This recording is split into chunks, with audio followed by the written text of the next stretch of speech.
Саламатсыздар ма, мектеп алды даярлық топ балалары. Таным білім саласы. Қарапайым математикалық ұғымдарды қалыптастыру. Сабақ тақырыбы пайдалы азық-түліктер, есептер мен мысалдарды шығарамын. Мақсаты көрнекілік негізінде қарапайым мысалдар мен тапсырмаларды шешу. Дастархан басындағы әдептілік ережелері. Алдымен қолымызды сабынмен жуып, дастархан басында сөйлемеу, айқайламау, шуламау және тамақты төкпей шашпай жеу.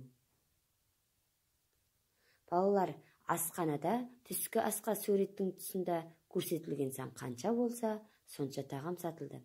Сурет бойынша жазып құрастырып, жауабын жапсыр, өз мысалдарыңды ойластыр. Екінші есеп, қаламмен бастырып жаз. 7 санымен таныс болайық, және 7 санын қаламмен бастырып жазайық.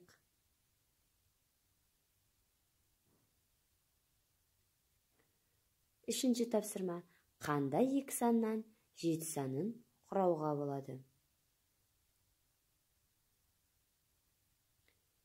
Төртінші тапсырма, жемістерді қандай топтарға бөлуге болады? Бұл жемістерден қандай мысалдар құрауға болады? Жазуларды толықтыр. Біз не білдік? Біз не үйрендік? Жарайсыңдар балалар, жарайсыңдар. Енді дәптермен жұмыс. Мен сендерге үйге тапсырма беремін. Осы тапсырманы маған есепті шығарып, орындап беріңдер балалар. Назар аударғандарыңызға рахмет.